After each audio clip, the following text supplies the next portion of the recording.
I think my pictures are most well known for their graphic nature, and there's a certain sort of crunchiness to them.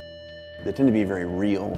Even in the commercial side of things, there's a gritty aesthetic to them. It comes from understanding a lot of what I'm shooting for, and to me, life is gritty. Nothing. I mean, I'm sitting on a concrete floor here.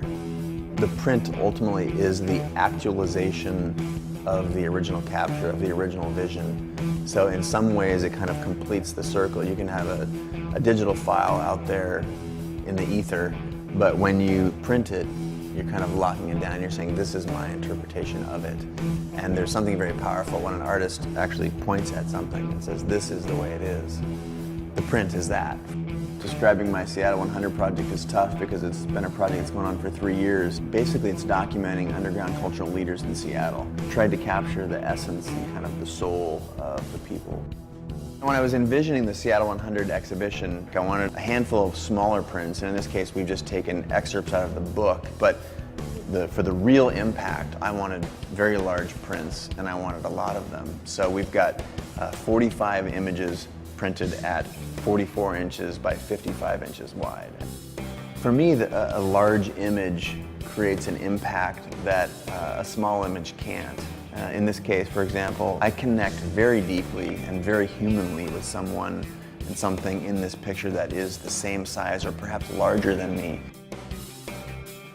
We've decided to hang the show in a really unique way. I want it to feel very visceral. I want it to feel very made in an instant, very accessible. So by simply mounting these images through clips that you can buy at the hardware store on very, very thick cardboard, I'm hoping to achieve an aesthetic that kind of addresses my desire to have it be approachable. I did send images out to be made for years and years, and we decided to bring it in-house purely so that we had creative control. There's nothing like being able to tweak a print while you're going through the process of making that perfect print the way you want it. And I don't ever recall receiving a print from a lab that was exactly what I wanted. And now, all of these are exactly what I want. I use a wide variety of papers, but specifically with Seattle 100, I chose the premium luster for some very specific reasons, actually. One, it comes in a variety of sizes. It comes in the big size that we knew we wanted to print, and then we also have a section 106 images I mentioned that are in a smaller size. But maybe even more important is that, and if these things aren't behind glass and being professionally framed, I want to be able to pick them up and pull them and hold them, and I couldn't do that with a delicate paper. This is it's a robust paper, it's very durable, and that was essential for the project. While durability was obviously really important for the show, there was no compromise in the quality of the paper. It's a very professional paper. I mean, just look, you can read the D-Max from this print right here. Look how black the blacks are and how great it does with the highlights and the whites there. These images are contrasting in purpose, and that, premium luster paper did it justice.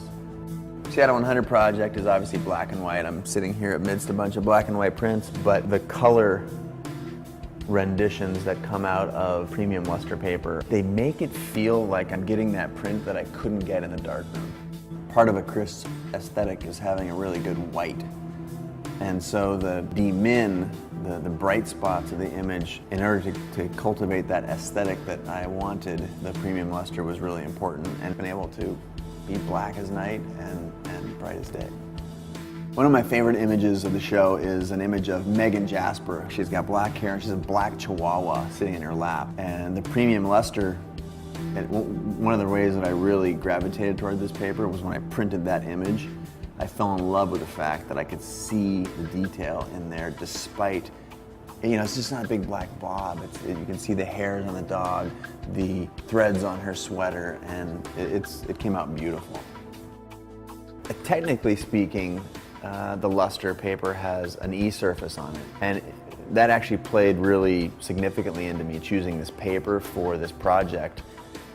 When you feel the book, there's a gloss to the book, but it's not too glossy. It's the right amount of sheen.